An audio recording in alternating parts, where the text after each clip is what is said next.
All right, we are taking a snapshot of the Cardano ecosystem today. We're going to find out exactly what's moving, what's shaking, and what's driving all the momentum right now. There's a ton to get through, so let's just dive right in. Okay, so first things first, let's get our bearings. It is November 11th, 2025. Everything we're about to talk about is happening like right now, or in the very, very near future. It's all fresh. So that really gets us to the big question for this whole explainer, right? What is the pulse of Cardano at this very moment? We're going to look at everything from these super urgent deadlines to some much longer-term roadmaps to really get a feel for it.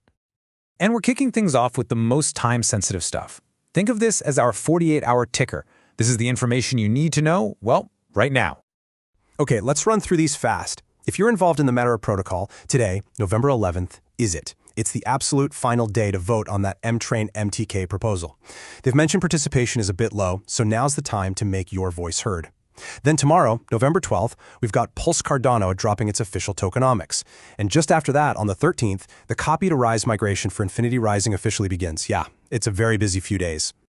Now for that migration, the process itself is pretty interesting, so let's walk through it. First off, if your COPI tokens are sitting on Ethereum or BSC, you got to bridge them over to Base or Cardano first. That's step one. Step two, and this is absolutely crucial, you have to use the official migration portals. That's Chainport for Base, ViFi for Cardano. Please double check those URLs. And finally, there's a really nice little incentive to move quickly. If you're early, you can snag up to a 5% migration bonus. So the big takeaway here, get prepared and use the right tools. All right, so moving on from the urgent must-do deadlines to the ongoing opportunities. Let's take a look at some of the rewards, mints, and campaigns happening across the ecosystem that you can actually jump into right now. And this right here is a perfect example of what I'm talking about.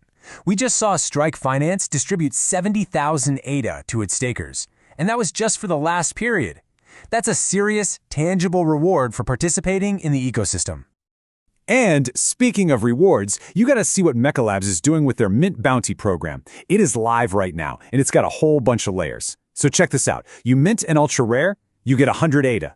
Instantly. They've got bulk bonuses, buy 5, get 1 free, that kind of thing. And every single bounty winner also gets into a survival of the fittest raffle for a huge prize pack. And as if that wasn't enough, they're airdropping over 6,300 ADA to holders on November 15th. It's the whole shebang. And believe me, the opportunities do not stop there. Here's a real quick roundup of other stuff you can claim right now. Okay, first up, if you have a Perps NFT with a SNEK trait, you can claim $10,000 SNEK. All you have to do is open a support ticket. Simple.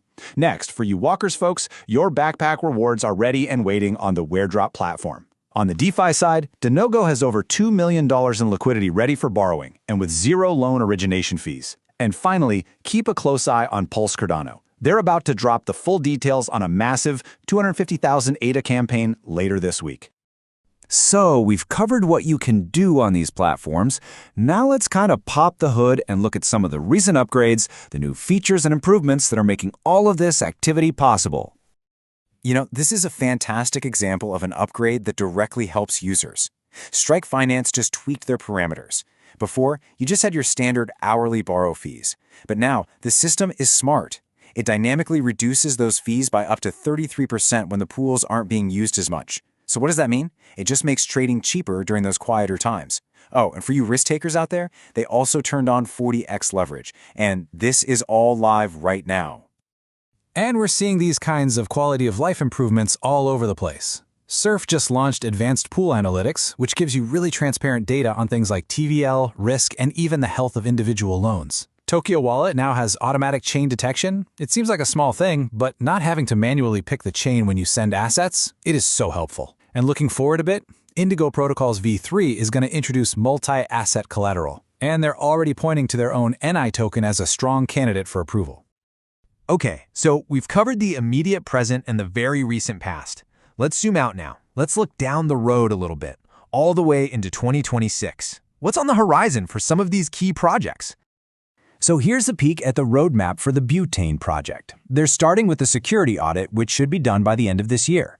Then, the first quarter of 2026 is all about building a lot of heavy lifting on core features like decentralized redemptions and algorithmic rates.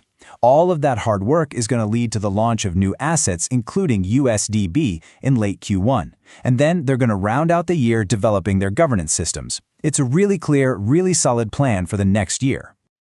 And let's not forget another massive milestone that is just around the corner. We are now only 2 weeks away from the Pulse Cardano mainnet launch. I mean, that is a huge moment for that project, for its community, for everyone involved.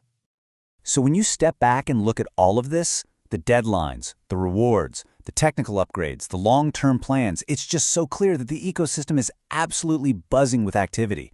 It's just constant forward motion. And that really leaves us with one last thought, doesn't it? With all of this happening at the same time, where is all this momentum actually taking us next?